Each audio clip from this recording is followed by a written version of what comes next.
Say what? Hey, We got pride, purpose, power. You got pride, purpose, power. I got pride, purpose, power. We got pride, purpose, power. You got pride, purpose, power. I got pride, purpose, power. We got pride, purpose, power. Say what? I have pride. I have pride. I have purpose. I have purpose. I have power. I have power. Say what? What you I have pride. I have pride. I have purpose. I have purpose. I have power. I have power. What Say you what? Hey, We got pride, purpose, power. You got pride, purpose, power. I got pride, purpose, We got pride, purpose, power. You got pride, purpose, power. I got pride, purpose, power. We got pride, purpose, power. Say what? I have pride. I have pride. I have purpose. I have purpose. I have power. I have power. Say what? What you I have pride. I have pride. I have purpose. I have purpose. I have power. I have power. Say What you what? Hey, We got pride, purpose, power. You got pride, purpose, power. I got pride, purpose, power. We got pride, purpose, power. You got pride, purpose, power. I got pride, purpose, power. We got pride, purpose, power. Say what?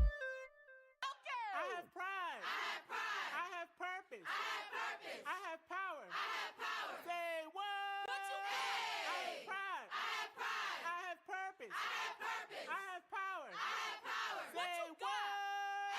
We Hey, got pride, purpose, power. You got pride, purpose, power. I got pride, purpose, power. We got pride, purpose, power. You got pride, purpose, power. I got pride, purpose, power. We got pride, purpose, power. Say what? I have pride. I have pride. I have purpose. I have purpose. I have power. I have power. Say what? What you I have pride. I have pride. I have purpose. I have purpose. I have power. I have power. What Say you what? Hey, We got pride, purpose, power. You got pride, purpose, power. I got pride, purpose, We got pride, purpose, power. You got pride, purpose, power. I got pride, purpose, power. We got pride, purpose, power. Say what? I have pride. I have pride. I have purpose. I have purpose. I have power. I have power. Say what? What you I have pride. I have pride. I have purpose. I have purpose. I have power. I have power. Say What you what? Hey, We got pride, purpose, power. You got pride, purpose, power. I got pride, purpose, power. We got pride, purpose, power. You got pride, purpose, power. I got pride, purpose, power. We got pride, purpose, power. Say what? Okay. I have pride. I have pride. I have purpose. I have purpose. I have power. I have power. Say what? What you I have pride. I have pride. I have purpose. I have purpose. I have power. I have power. Say what? We Hey, got pride, purpose, power. You got pride, purpose, power. I got pride, purpose, power. We got pride, purpose, power. You got pride, purpose, power. I got pride, purpose, power. We got pride, purpose, power. Say what?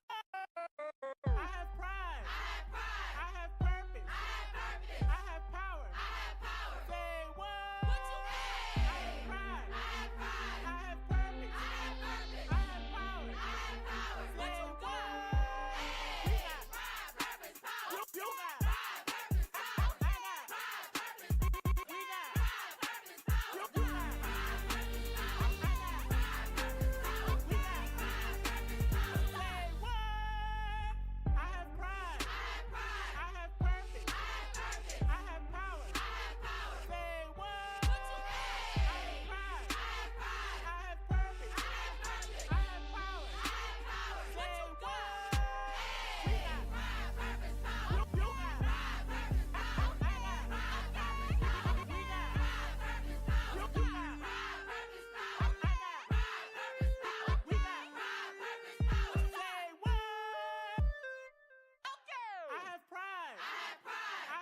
purpose. I have purpose. I have power. I have power. Say what?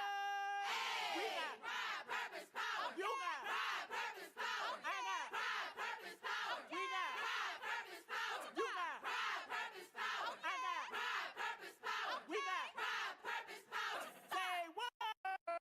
I have pride. I have pride. I have purpose. I have purpose. I have power. I have power. Say what? What you I have pride. I have pride. I have purpose. I have purpose. I have power. I have power. Say what? We got Pride, purpose, power. you got Pride, purpose, power. I got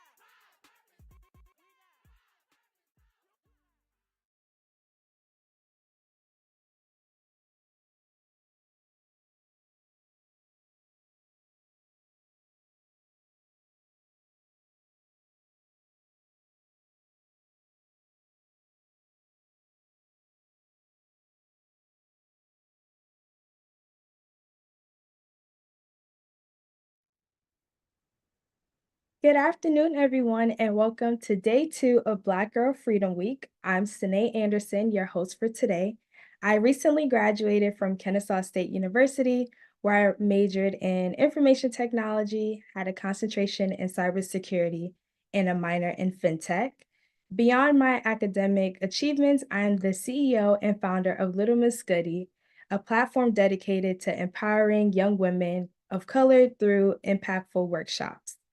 Just to give you some background on Black Girl Freedom Week, Black Girl Freedom Week is hosted by the 1 Billion for Black Girls campaign and Black Girl Freedom Fund, an initiative of grant makers for girls of color. This week showcases what is possible when we abundantly invest in our dreams, power, joy, and leadership of Black girls and gender-expansive youth, and work together to create a future where they are safe, free, and thriving. I am really excited for Black Girl Freedom Week. This event represents an incredible opportunity to engage with, learn from, and support empowerment of Black girls and gender-expansive youth. It's a chance for us to amplify our voices and address the concerns of Black communities, contributing meaningful and lasting change. So before we dive into today's lineup, just a few housekeeping notes. I'd like to introduce our ASL interpreter today, Miss Andrea Lust. Please note that these sessions are being recorded. And let's get into some exciting news. So we have our daily giveaway today. If you haven't registered, please click the link in the video description and register now, so we have a way to get your prize to you if you win. And let's make sure you're not a robot. So please put in the chat the word invest so we know that you're real. Today we have a great conversation lined up. We have 3 actually. First up, we'll hear from Nicole Munson and Cedra Sebastian on the topic of achieving pay equity. Next, we have a video presentation by Jessica Norwood, where she talks about what if the economy loved Black women and girls. Lastly, we have a panel discussion featuring Monica James, Malika Berry Rogers, and Michaela Ulmer. They'll discuss the foundations of building economies that not only include but center Black girls and gender-expansive youth. As we dive into today's sessions, remember that each conversation is a step towards building a more equitable and just future for Black girls and gender-expansive youth. Together, let's embrace this journey of learning, empowerment, and change. Thank you guys so much for being a part of this transformative week.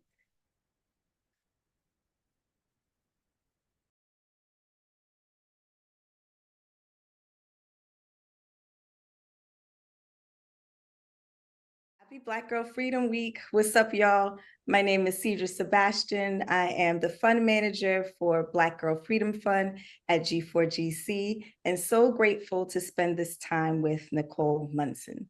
Nicole is the Senior VP of Equity and Engagement at the Estee Lauder's companies. In her role, she spearheads the development of global strategies and solutions to create a workplace where every employee not only thrives, but also has equitable access to growth, development, and opportunity.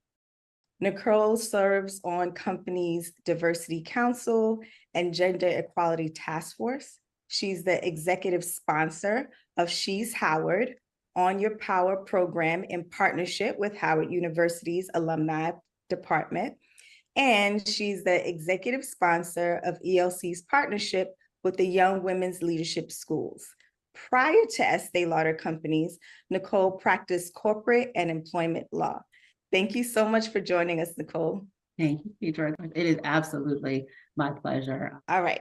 So why is ELC celebrating Black Girl Freedom Week 2024? So we love, and I should speak for myself first, love grant makers for girls of color. It is certainly in the hearts of the Estee Lauder Companies. And so we're always excited to honor and to be able to participate and support the amazing work that you do. And we take pride in being able to go beyond our philanthropic donations, to actually invest our time to help amplify the message and the great work that you do. At the Estee Lauder Companies, we are honoring Black History Month by celebrating the influence of Blacks in beauty, in culture and society. And when we think about Black influence, we can't help but think about the influence that Black girls and Black women have had, not just on the beauty industry, but on society and the world in which we live. And Black Girl Freedom Week aligns with our values because we get to witness firsthand the infinite possibilities that arise when we give Black girls and Black women the opportunity to learn and to lead and to thrive. And so for us, it's a no-brainer that we celebrate Black Girl Freedom Week with you. That's awesome. Thank you so much for sharing that. I would love to hear what your advice would be to young people who are tuning in, specifically to Black girls and gender expansive youth who are thinking about a range of different careers that they would like to plug in, who already have businesses that they are running. What's some advice that you would give them? The first thing I would say is to just be really clear and get clarity on whatever the business or whatever it is that you're interested in, on what your vision and your mission and your goals happen to be. If you're real clear on what it is you're trying to accomplish, it will help you stay steadfast and focused when the challenges come with the work that you are trying to do. And particularly if you're interested in equity-related work or work to try to make lives better for all of us, to remember that when you think about equity, it doesn't mean the same thing to everyone, everywhere, and that it's nuanced. And so it's important to take the time to learn and to listen and to understand what those nuances may be. And the most important thing that I think that I would say to people who are in all sorts of careers, who have business and who may be thinking about equity-related work is to be open to change. And what I mean by that is be willing to take a look continuously and refresh the strategies and the initiatives as new opportunities may come about, and to be flexible and agile and adaptable when you are faced with challenges and difficulties. And I promise they will come if they have not come yet. And to be willing, more than anything, to shift your thinking and your mindset in terms of what success looks like in the work that you are doing. That's great advice. What would you say are some of the things that ELC is championing as it relates to equity? So for us, equity is at the center of everything that we do. And we are super intentional, which you have to be when you're focused on equity. We're super intentional about the work that we are doing. Part of the way in which we center equity and think about equity is related to our policies, our practices, and our procedures. Really taking a look at those and making sure that they are set up in a way that help to address the biases and things that have been in place systemically, right, forever, that have disadvantaged people in marginalized communities. And as I mentioned, equity is something different, right, depending on where you are. And we are a global company. And so what equity means for us here in the US, where I sit, is not necessarily what it means for our colleagues and our consumers outside of the US. And so in everything that we do and in the work that we do related to equity, we certainly consider those nuances. We take those nuances into account when we think about addressing and trying to advance our employees who perhaps have been marginalized over the years. We take those nuances into account when we think about equity and driving equity across our portfolio.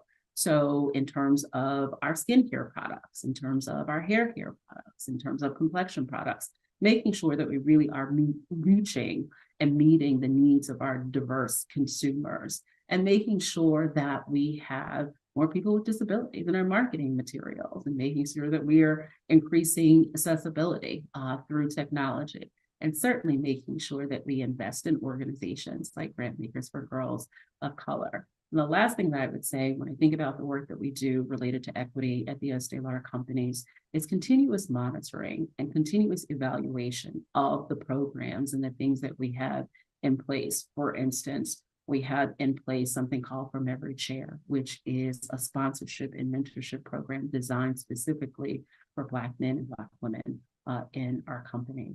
We have other programs that are designed for other groups in our company in our effort to be inclusive and to make sure that opportunities exist for everyone. But we're not shy about taking a look at the things that we're doing and saying, this is working, this is not working, we need to pivot. And I think that may be the most important thing, because it helps us know the impact that we're having. And for us, equity is all about the impact that we have on our employees and our consumers, and certainly with partners like you. Yeah, I appreciate you naming how important it is to monitor the work, right? To step back and to evaluate and say, hey, are we meeting the goals around equity that we have set forth? I'm wondering if you can speak specifically to other corporations and folks who are connected to similar industries who might be thinking, oh, is this the right time for us to pause and re-envision what equity looks like in our companies? How is it actually manifesting? How are we telling the story? And how are we doing the investment that is needed to make sure that we're moving forward in the most equitable way? So what advice would you be giving to companies and industries that also want to be championing equity, specifically wanting to champion equity for Black girls and gender expansive youth? So you start out by asking if this is the time to stop and think about it. I think that it's always the time to think about it. And I think we're in a moment where this time is more important than ever, because I think the challenges and things that are coming against Black women and Black girls may be greater than ever. And so I think the advice that I would give is part of what I said, before, is get real clear on what it is that you are trying to do, and pick 2 or 3 things that you want to focus on. Don't try to do 10 things. Don't try to do 20 things. Pick 2 or 3 things that you think you can do really, really, really well. And, as an organization, we pick things that connect to our business, right? Because when you're in business, you just assume, right, that the business case is clear as to why you're choosing the work that you're doing. But I think that you need to think about things that are connected in some way to your business and the social impact that you can actually have. And I think that you need to, and this is super important, get some allies in the beginning to come along with you. And as you talk about, Black women and Black girls and focusing on this group, remember that you don't just need Black women and Black girls to help you along this path. You need everybody. And that this work doesn't happen overnight. It can get frustrating and be daunting because it feels like change isn't happening fast enough. Stay in there. It requires patience, and it requires a continuous push and push and push, even when it feels like, you're not making the mark. Keep going, because this is incredibly, incredibly important work. And just imagine, if we're all in, imagine what our girls and our women, what opportunities they will have, and what the world would look like if they had equitable opportunities. Yeah, I really appreciate that. So folks need to be patient and push through, stick with it. They need to link up and have strong partnerships that also have the same vision. Allies are great. We need folks who are going to co-conspire to make sure that things are happening and be accomplices of one another in this work. And to put the dollars down, put the investments in there, make sure that happens, and not be so quick to say, oh, it didn't go the way that we thought it would. Let's reset and do something else, but actually dig into the work and be there for the long haul. Yeah, I appreciate you naming that. That's it. One other thing, if I could add on that, just to Sure. individuals sort of who do the work, it's important that you find somebody. It certainly has been for me. And when I started this work, I got the same advice to find somebody to talk to find Mhm. somebody to bounce ideas off of, to have sort of your individual board of directors, if you will, in this work, because it Yeah. can be difficult, but it's incredibly rewarding. So it's important that you take care of you in the work and have a partner to help do that individually. Yes, that's so key that we make sure that we're taking care of ourselves in the work as well. So thank you again for your time, Nicole. Before we wrap up, I have one question for you. Uh-oh. When you think about Black girl freedom, what comes to mind? Black girl freedom. What comes to mind and the way I think about being a free Black girl is that I get to be unapologetically me in every room and every space that I'm in. I get to have a seat at tables that my grandparents had no idea existed. I get to, as a Black girl who's free, express my opinions and my thoughts, even when they are unpopular. As a free Black girl, I get to shine my light as brightly as I possibly can and not have to worry about having to dim it because I'm making somebody else feel uncomfortable or they disagree with the light that I'm shining. And more than anything, I think as a Black girl who is free, I get to learn and I get to grow and I get to try to help make things better and be unapologetically me in everything that I do. Amazing. Thank you so much, Nicole. Thank you for celebrating Black Girl Freedom Week. Thank you for your trust in the work. Thank you for your partnership. Keep going. And we are here to support you. And you know, I'm personally here to support you in the work that you're doing and all that you do. And congratulations on celebrating another Black Girl Freedom Week.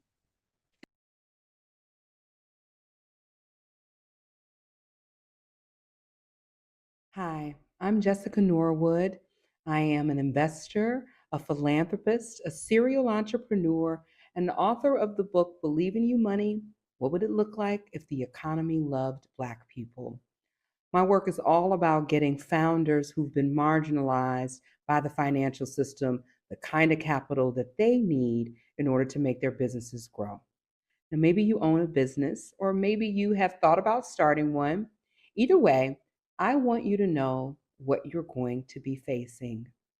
When you start your business, people are going to tell you, oh, wow, that's an amazing idea. You should borrow money from your friends and family to get started. And if you were like me, you're going to be looking around thinking, what friends? What family?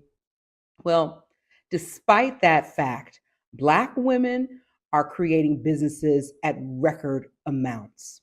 And even though they are creating these businesses so rapidly, they still only get 1% of venture capital. And when they do get venture dollars, usually it means that they're going to be growing their companies at these unsustainable rates. They're going to be losing perhaps the culture and the authenticity of the brand. They'll have product changes and find themselves tussling with management, ultimately to find themselves ousted from the company that they started. Now, you can get venture or you can get debt, and debt is not much better. We are spending about $250,000 more just to get our businesses started. We're spending it because we're paying more and higher interest rates. We're paying more to get trusted guidance, and we're paying to get access to networks that we just don't have. Now, I know you have been following the fallout of the Supreme Court ruling on affirmative action in higher education. That decision has impacted Black women in a chilling way. From the Fearless Fund, which invests in Black companies and other women who have been marginalized in the capital system, to the Abundant Birth Project, which has been addressing the disproportionate ways that Black women and other women of color in the San Francisco area have been dying in childbirth. They have the beautiful idea to give women $1,000 monthly stipend to pay for things like gas to get to prenatal clinics, programs, and fresh fruits and vegetables, and ultimately to remain healthy. All of that is being threatened right now because of that lawsuit.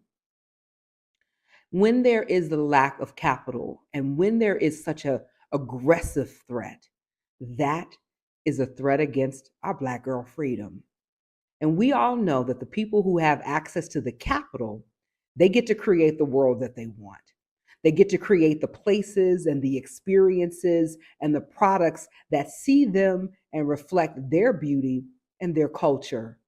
Without the capital to invest in ourselves, the world can continue to pretend that they don't see us, that they ignore us, and ultimately try to erase us. I'm telling you this because I want you to know that in order to get an economy that loves Black girls, that loves Black women, that loves trans women, that loves all of us, then we have to change the way that we move money into our communities and in our companies. When I was working on my book, I interviewed Black women and asked them why they started their businesses. And their reason was never to grow to some unrecognizable state.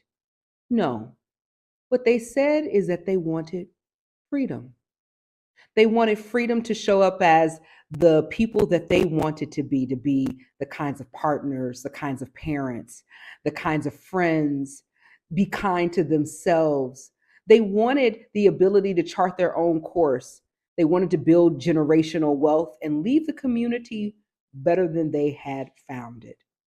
This is why being here matters so much to me at Black Girl Freedom Week, because this is where we get to talk about freedom things. By launching a vision for an emboldened strategy in investing in ourselves in a way that confronts the power imbalance and sets us on a new path where we get rid of these transactional relationships and start moving into more powerful, transformative ones. And I know we can do it. Every day, I'm blessed to be able to work with people all over the world who have found a way to put their money and their resources into communities, into businesses in a way that it repairs and heals the wounds of the past.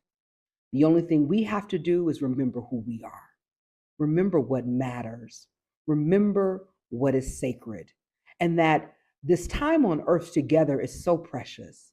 Let us use that time to set this into a new direction.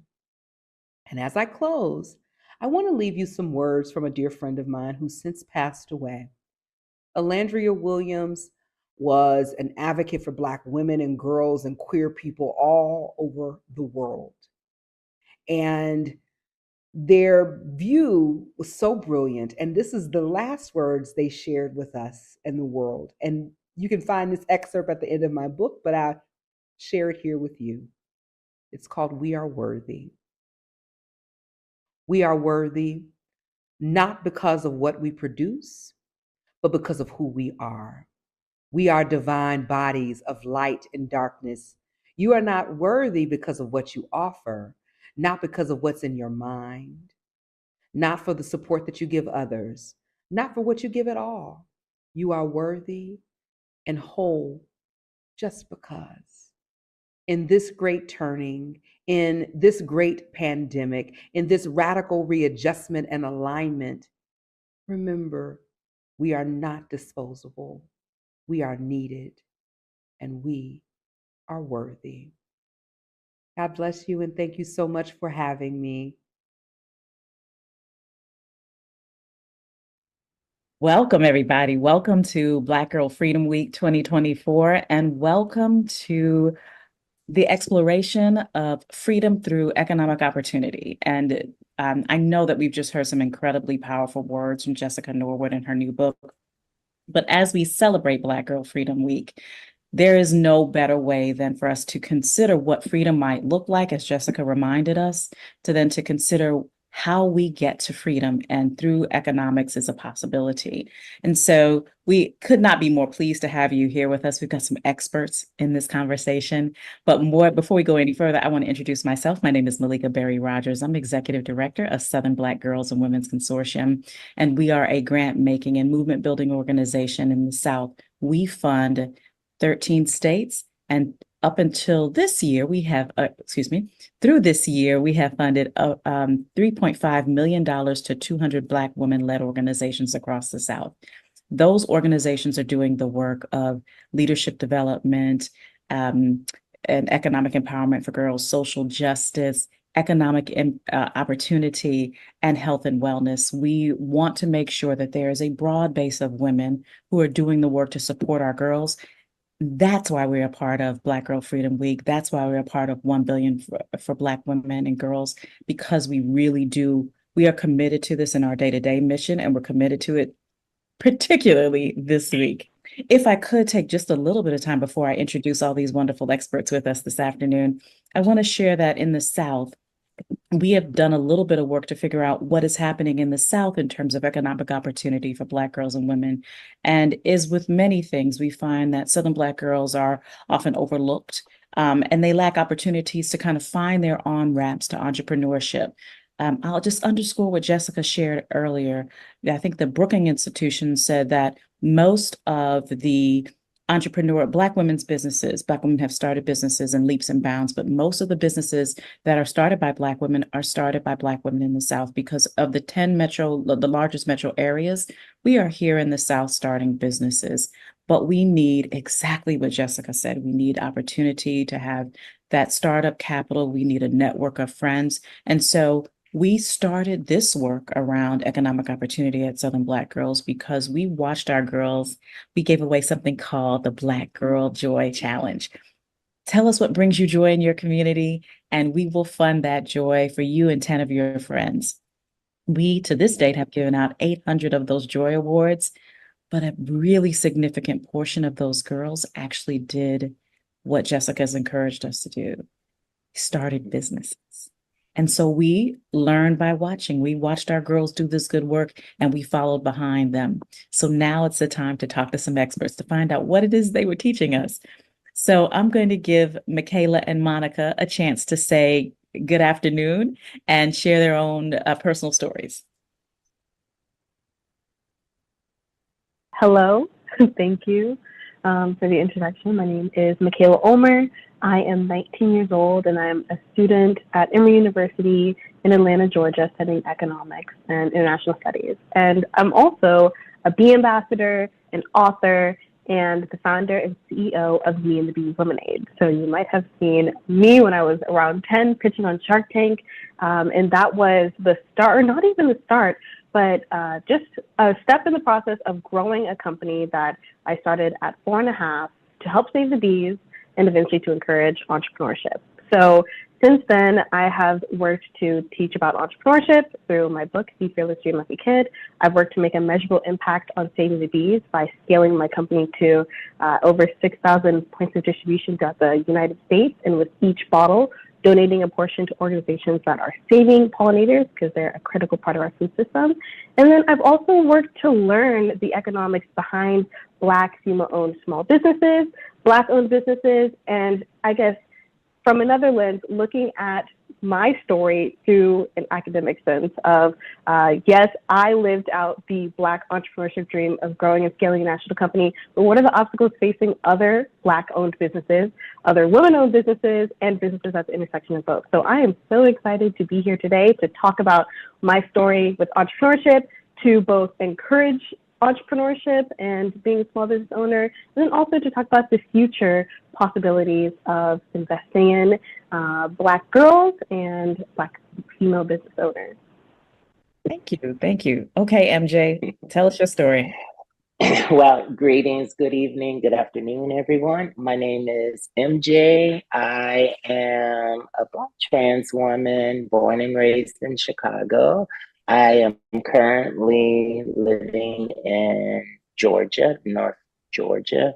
I am the co-founder of Triumphant Together, a healing wellness organization Our focus started out with wanting to be a space for Black trans women, Black cis women to be able to break their silence and not be penalized for being loud, for shouting, for being angry as they express the things that have afflicted them throughout their lives up until the point of coming into triumphant together.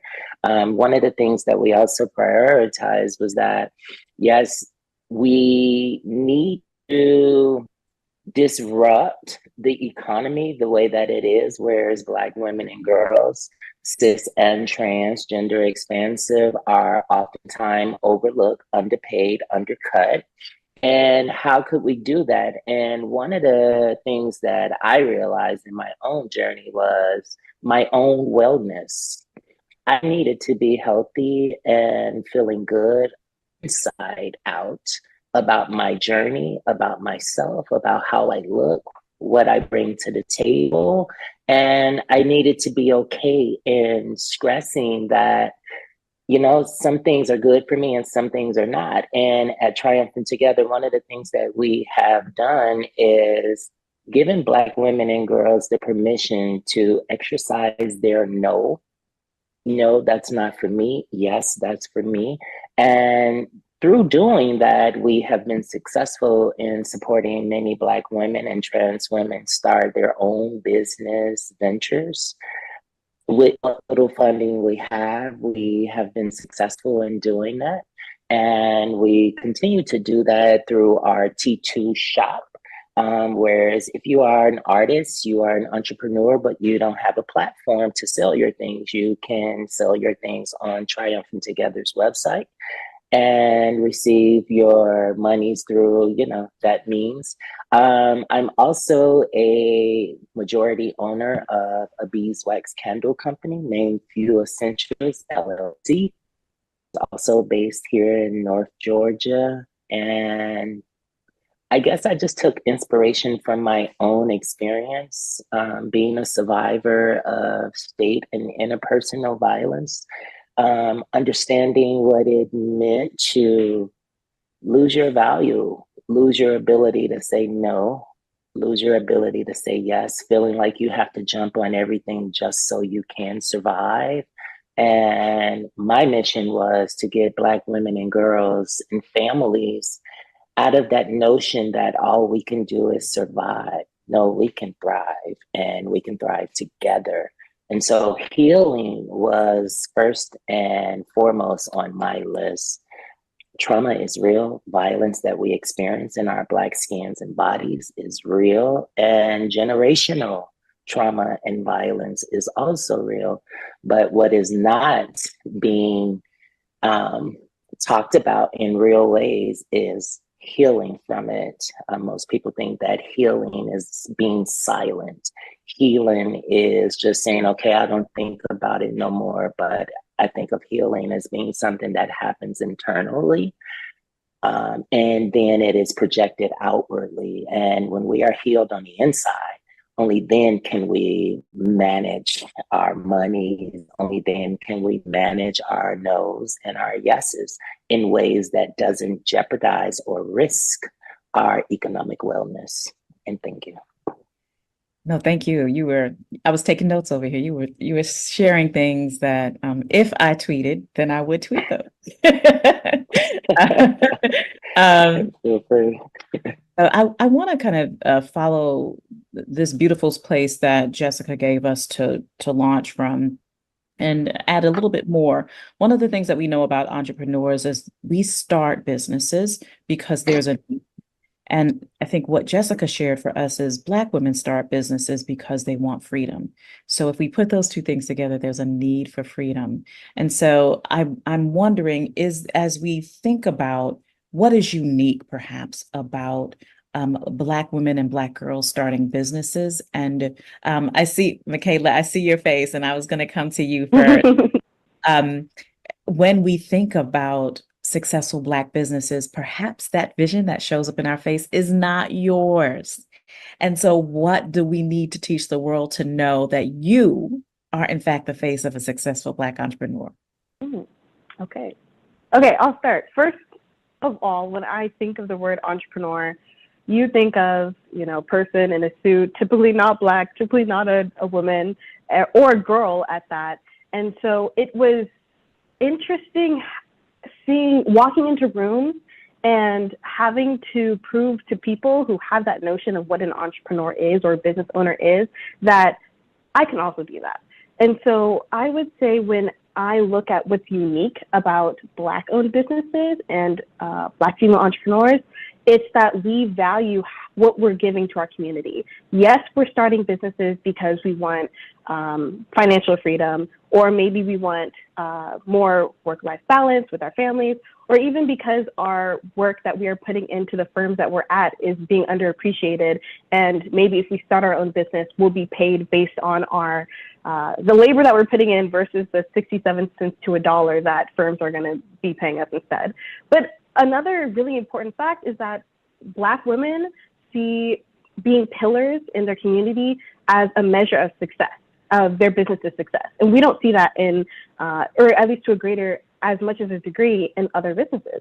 And so the importance of investing in Black businesses means you're investing in those communities, because we are like having our markers of what we're doing to give back. That's an integral part of our mission. And so for my company, it was so interesting because saving the bees was just, that was what I wanted to do. I was 4.5. I got stung by 2 bees in 1 week. I was afraid of them, terrified. My parents said, do some research. And I did that research, and I found out that, bees are dying at an alarming rate, and they're also important to our ecosystem. And without the bees, that means the price of fruit and vegetables is going to go up exponentially. The availability will go down.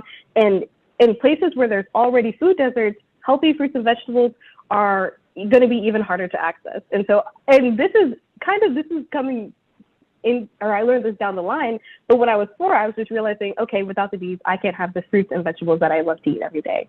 And so I said, I'm going to start a lemonade stand. I'm going to use my Great Granny Helen's 1940s recipe. I'm going to sweeten it with honey, and I'm going to save the bees. And it was one stand. I dreamt of changing the world with that stand. And with that dream, I continued to set it up and eventually bottle it and then scale it and distribute it into Whole Foods and Targets around the country. But one thing that people would always ask is, well, if you were 4, why were you really thinking about giving back, or were you really wanting to save the bees with your company? And I realized this is not something that all entrepreneurs or all founders maybe prioritize. And that was something that my parents ingrained in me at a young age, that my grandfather ingrained in me. What do you do with your money? You give, save, and spend. And I think that's very prevalent in the Black community and among Black founders. We start our businesses not only for our own financial freedom, but to also liberate and to help others. And so I'd say that's one of the, I don't want to, create an echo chamber, but that's one of the main importances I see when it comes to supporting other Black entrepreneurs, because almost all of them are social businesses, and they're giving back, and they're starting their company to do good in the world. Michaela, I just want to underscore some of the things that you said that I just thought was incredible, to make sure that those of us who are listening today can take this away, that what is unique about Black women-led businesses or Black girl-led businesses is that we are actually starting what you called social businesses. We are starting businesses for not only economic stability, but we're starting them for being pillars in the community. You also shared something that I thought was incredibly important, in that this business was a family discussion. You used your great-grandmother's recipe and you built it from there. Then the last thing I think I want you to underscore for everyone is you grew with your business. You grew from the place where you understood, ouch, I'm stung, to I can now scale. And those are really important lessons that you brought forward. And I want those of us at home taking notes now to be able to take those notes from you. That was really incredible. MJ, I have a similar question for you. Again, launching from Jessica's beautiful starting point, when we think about what it means for a Black woman, a Black trans woman, to start a business for freedom, what is that unique perspective that you bring? It's similar to wanting to have diversity in being available and present with my family, and to create sustainable, excuse me, wanting to create sustainability for me and my family as well, but also too wanting to be able to give back to communities in ways that is representing the values of the community. It's, you know, it's not what I want them to do, but it's what they said they want to do. And then a lot of funding streams through philanthropy, you're not able to do exactly what you want to do. And so I felt like, well, starting my own business and getting to a place that I can scale and I can give back, I can save. I'm making a difference that way. I'm able to give in areas that are oftentimes overlooked and issues that are oftentimes overlooked. I think of when we talk about creating resources and redistributing resources in communities, it's usually around sexual health and food. And it doesn't go as far as giving Black women and girls an opportunity to start businesses, here, you know, having seed money for those businesses or even fostering those business ideas. For I know for myself, I was earning on one end and then I was investing in my business on the other end. And that's just how it is. And that's just how it is for Black trans women. And something that has shifted in the world has been that while Black women and girls have been able to make a shift, change the narrative in the way that we see Black women and girls, the way that we protect Black women and girls, and the way that we create access and space for Black women and girls. Well, that shift still hasn't quite landed for Black trans women and girls. There's still limited access. There's still spaces that we just don't fit. We may be invited, but we're not in. And that's real. And a lot of times what happened is I think that people think that because of all the visibility around TGMC, gender expansive transness, that we have arrived. We're making it, and I'm here to tell you very different. It's not the case. I started this business 3 years ago at the peak of COVID, and yeah, I am still working to get back my investments into the business, and I feel that's only because I am a Black trans woman. And I am not recognized as a Black woman. I am not accepted in many spaces as a Black woman. I am accepted maybe as a Black trans woman or Black gay woman.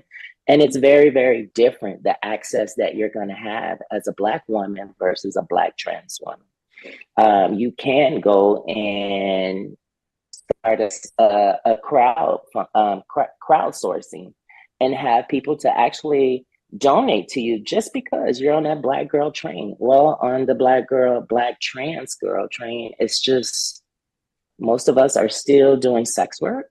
Most of us are still out of work. Most of us are still relying on drag performances to make a living. So there is not much that we can do within our own to do crowdsourcing and different things like that. We still have to depend on traditional lending sources. And a lot of times, we all understand the dynamics of traditional lending sources. And so my goal was to be able to give money and pour money into communities in ways that build community and not like push community out, made it whereas it wasn't accessible for all.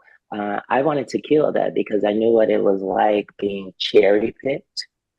I know what it was like being told that it's not your turn.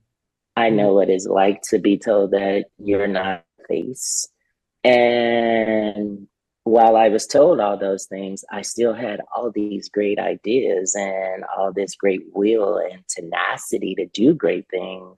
And so I did. And the biggest thing now is just staying power. And I hope that every Black girl, Black woman who is listening to this, who may have felt that, staying power is just as important as getting in. You got to stay. And if your business is a small business today, that's okay. Keep in the race, stay in the race, because eventually, the odds will change and you become a bigger business. You can give back in ways that matter to your community, not what someone else said, oh, you should do this, or we're giving this. No, you get to give the way that you see fit to give in a Black community. And Jay, it's like you got my notes over there. So you're in my head here. So Oh, I'm good. first before you were a perfect segue to where I was going next. But before I take us to the next conversation, I want to do the same with you and kind of underscore a couple of things that I think you said that are important for people who are at home taking a listen, that you were doing something that you very much wanted to do because there was a need there. And so you said that you were earning on one end and giving on the other end to make sure that everyone was taken care of. And I so think that that is a common experience as I've watched Black women entrepreneurs. We're earning and giving at the same time, much to earlier point about being community businesses or social businesses. You also said just quite a bit, and that struck me, about changing the narrative and being in control of the narrative and having a different story so that your faces are the faces of entrepreneurship. And that's huge. And recognizing that positions as entrepreneurs mean that you get a chance to change the narrative. And here's where you left us, which is where I'd love to go next, is kind of the structural barriers to successful Black businesses. You were explaining quite well that there is a if you were to divide yourself into two, you cannot. You would be a woman on one side and a trans woman on another side, and this is not what we ask of anyone to do. And so you created a space where you can wholly be completely MJ every day, all day long, and help women who need help. No different from any other entrepreneur on this call, right? So I would love to talk a little bit about, I'll start with Michaela, talk a little bit about, since you've already teed us up so beautifully, about the structural barriers to not only getting started, but to scaling, because you spoke to scaling earlier. So MJ, you got a little cheat sheet. You can think about scaling as well.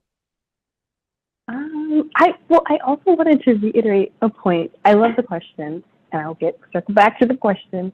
But Ms. MJ, you said that there were certain industries that Black trans women were working in, and it was hard to break out of those boundaries. And like changing the narrative meant being successful in non-typical industries or work positions. And to me, that's so reminiscent of entrepreneurship. Because Black entrepreneurs are overrepresented in industries like personal services, transportation, food, and public utilities. And it's really hard to not only get in, not necessarily investment, but get support for just being a Black entrepreneur in those spaces, but then in other industries that aren't typical of those. And even for Black women, we're crime and beauty and health. What if we want to do tech? What if we want to do like higher ed or academia, or I guess in my case, food and beverage? So changing the narrative does mean showing up holistically as yourself, knowing that you might be the only person in this space. And I guess for aspiring entrepreneurs, I would say even if there's no one who, well, the goal is to not have someone who has that idea before you, but even if there's not as many people in that space, you can be the first person in that industry or with that product, and then kind of foster the next generation of entrepreneurs who want to do that as well. And my face is on the bottle of Me and the Bees, so hopefully when people go shopping in grocery stores, they can see my face, pick up the bottle and be inspired. But we even face pushback from stores saying, we'll carry you once you take your face and put it on the back of the bottle, or if you take your face off altogether. So changing the narrative means, I guess, being bold enough to maybe work in an industry that or in a category that you're not used to, or that you don't see yourself in, and kind of putting a stake in the ground and saying, like, yes, we're here, yes, we do this, and yes, we can be successful at this. And so I love the way that you put it, and I have something to add as well. But your original question, can you repeat that? Yeah, I was wanting to, MJ just teed us up so perfectly about structural barriers that prevent entrepreneurs from doing what they need to do to be a part of their community. And so you were sharing earlier that there were some structural barriers in place for you, Michaela, but what you've been able to do is to meet those barriers and scale. And so I was wanting to hear a good bit about what barriers were in your way and how you were able to then from there scale. Yes, I think, well, the first barrier I would say was internally for a long time. It was like the imposter syndrome, and it was just me thinking that in every room that I walked into, I'd have to prove myself. It was, but I guess in a way I was thinking, oh, I might not have a successful pitch for this store. So I guess self-sabotaging in a way where I say, well, I don't think I'm going to get it, so I'm not even going to shoot for it anyways. Or I haven't seen a successful Black brand in this store on this shelf or work with this product. So like, how do I know that I would be the first person? And so I think that, goodness, gaining the confidence to put myself out there, and I don't know if this is necessarily structural, but gaining the confidence in myself and in my business to realize that I could do this and I could get a yes, so might as well try, was the first step. And then once I was bold enough to even go into those spaces, of course there were challenges. For example, not knowing people in the room or on the other side of the door, and needing to go the extra mile when it came to networking and reaching out to people to kind of get a foot in the door to even have investors or potential stores as audiences to pitch to. Some other challenges are having a social company and having to communicate very strongly that this, even though this may not be the typical marker that you use to invest or to gauge how successful a brand will be, this is a huge part of our company and a reason why we're successful. And the community that we built because of the social good aspect of our company is something that you should take into consideration. People are supporting this company because it does good, and that might make this brand more attractive to you as an investor.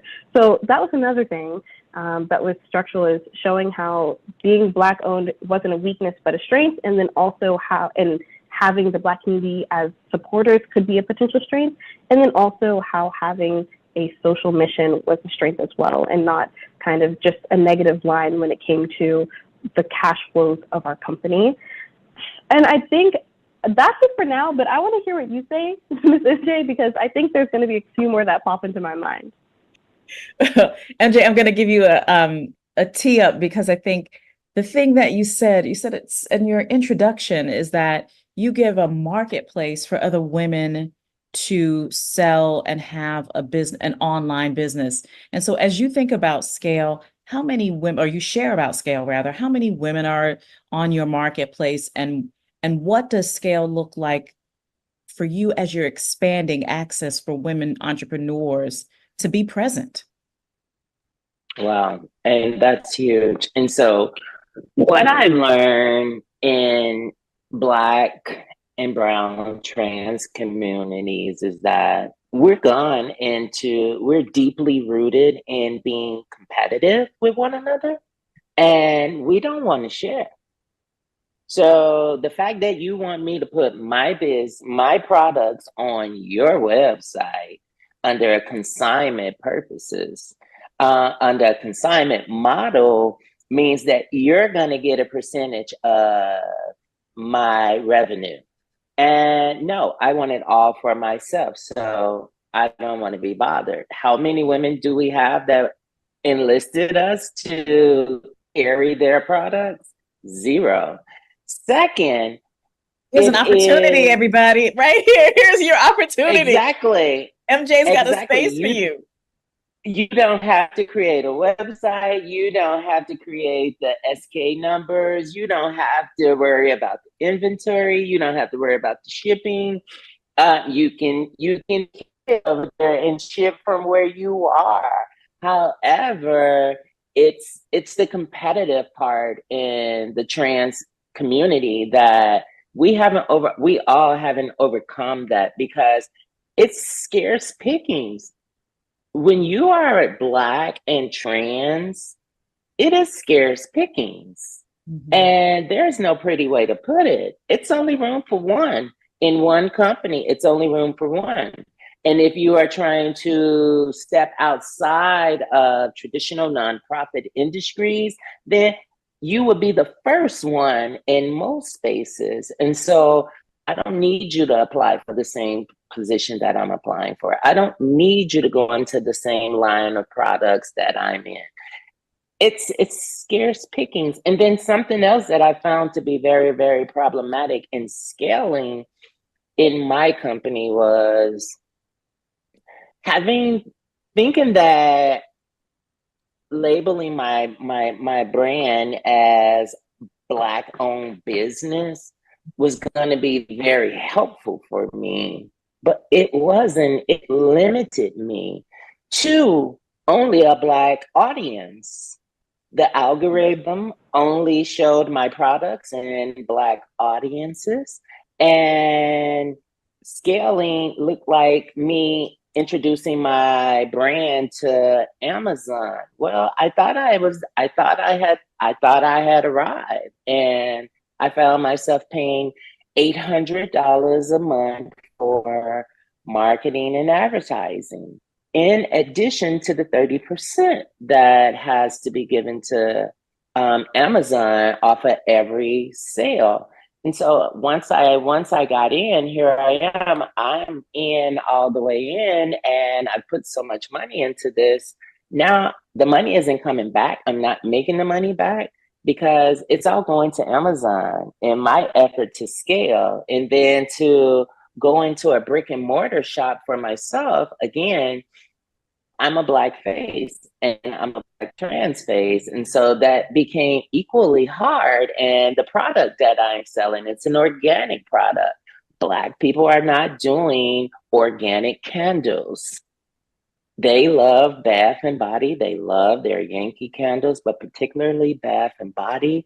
I'm selling a product that is not only beautiful, but it actually does something for you. It purifies your air quality. It is non-toxic, but they're not sold on that yet. So that was a whole lost market. And now I am still trying to break the barrier in an industry that is highly dominated by my white counterparts.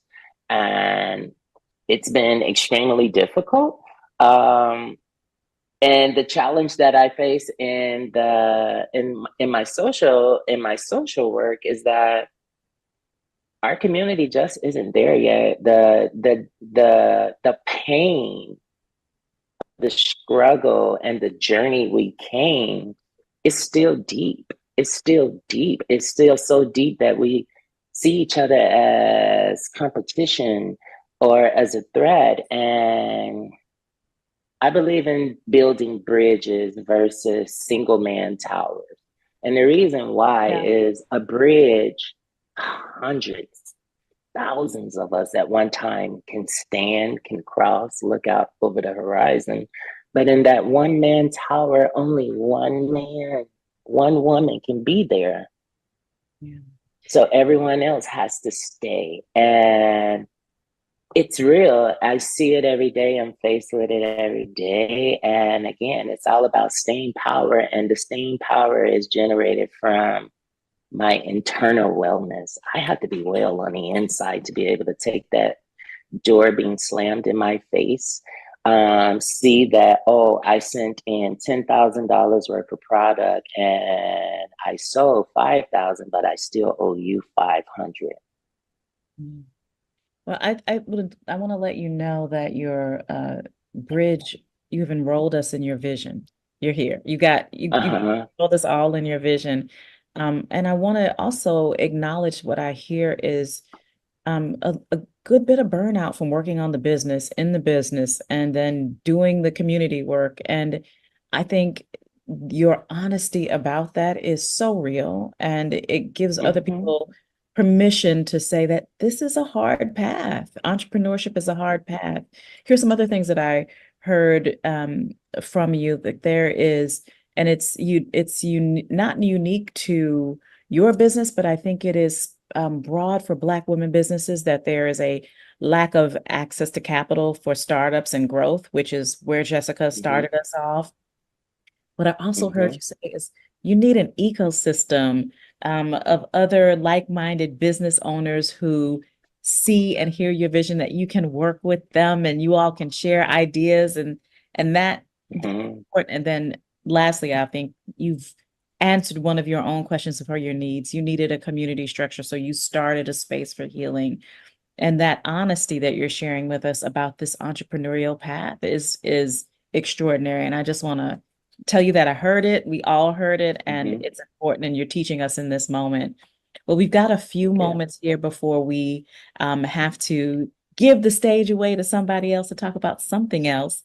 But let's see if we can't get one or two last questions answered here for ourselves. When we start to think about entrepreneurship for Black women and girls, and we've had a really broad conversation, a really rich conversation, but I'm wondering, is there something that we missed in this conversation that we've talked about narratives change and structural differences and the needs for ecosystems, and the need, and knowing that burnout is real, and that perhaps no one is looking at us, and even though the numbers say that we are exactly who are starting businesses, is there one thing or anything rather that we had left out of this conversation that's going to be important for our friends and peers, other entrepreneurs, to hear? I think that it is important for them to know that it is possible. You can do it. I think Michaela is a strong testament to that. No matter what age, you could start a business at the age of 7, 10. If it's in you, somebody is supporting you. I heard something else that Michaela said was that her mom was all on board, you know? And I think that that's the message that we need for our Black communities, our Black women and girls to hear, is that, you know what, just get on board. Just get on board. Just go in, put both feet in. Don't be half in and half out. Put your whole self in, and don't give up. Just don't give up. And I think that's the one strongest message that should be given, is that give it a try. Give it a try, put your whole body in, and don't give up. Yeah, I second that. I second that 100%. I think from both ends, I'm going to come at it from a girl's perspective because I started young. I think young girls need to be poured into to give us the confidence that we can do it, that our businesses can succeed, or that we can do well academically. And so I think for girls, that starts with school scholarships, that starts with out of school programs, that starts with maybe supporting ideas through grants or pitch competitions, things like that, just showing girls like your idea matters, this is good, this can succeed, and giving them that signal to keep trying. And then if you are a girl watching this and you're like, what do I do? What do I do? I would say start now. I would say you're young, and that if anything, this is the best time to start. We are conscious creators. We are focused on doing good in the world. We are super adept at technology, and whether it's using AI or graphic designing platforms to scale our companies, we're the best people to do it. And then also we have so much time to learn and grow.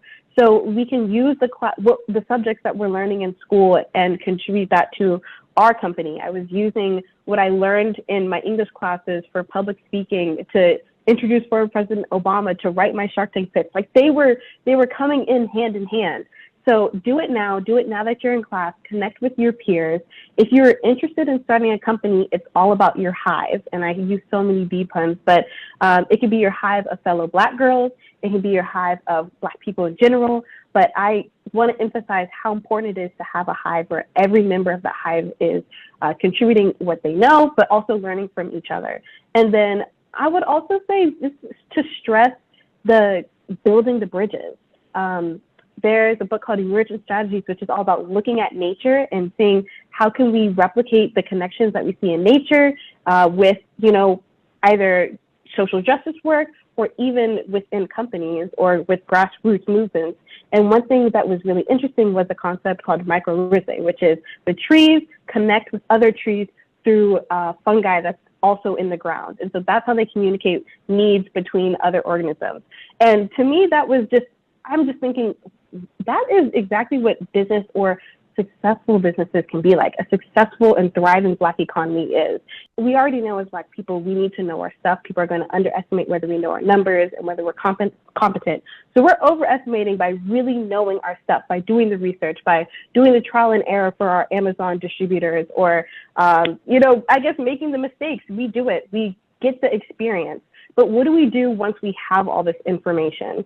And I think the most important thing is to help others. Find 2 people you can mentor, partner with other entrepreneurs if you can, collaborate, and give back. I guess use that emergent strategies in your company and into building a Black girl economy. But I second everything that was said in this conversation, because it's not easy, but I think we know that with a social mission and with the help of others and with also investors and philanthropists being in and realizing the growth opportunities that can come from investing in us, I think we can do anything. Thank you so much. You all both were just an incredible set of experts to share time with today. And I love a Black girl economy. I love that. That's exactly what we're doing here. So thank you very much for your honesty, MJ, for your truth, and for creating a platform for women to sell their wares. Thank you, Michaela, for all of your wisdom at Rich 19, all of your wisdom and how much you've taught me at an age I won't tell you. But thank you so much for your time today and sharing so generously with everyone during Black Girl Freedom Week. All right. You all have a great day. Thank you. Thank you.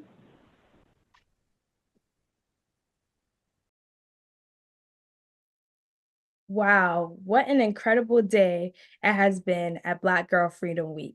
As we wrap up today's session, I want to take a special moment to reflect on the powerful conversations and insights that were shared. It was inspiring to see Black girls and women entrepreneurs who look like me who are having uncomfortable conversations that we often don't have. Secondly, for housekeeping, please remember to check our website and social media for updates on tomorrow's sessions. We encourage you to join us as we continue these essential conversations. I want to give a heartfelt thank you to all of our speakers for their invaluable contributions, and to Ms. Andrea Luss, our ASL interpreter, for ensuring our discussions are accessible to everyone. And I want to give a shout out to the Freedom Future Collective for their latest song, Pride, Purpose, and Power. We look forward to the album release this June. And now to the moment we've all been waiting for, the announcement of our daily giveaway winner. Congratulations to Erica from Los Angeles, California. Please check your email for more details on how you can claim your prize. As we close today's sessions, let's carry together the energy, knowledge, and commitment to action that have been shared.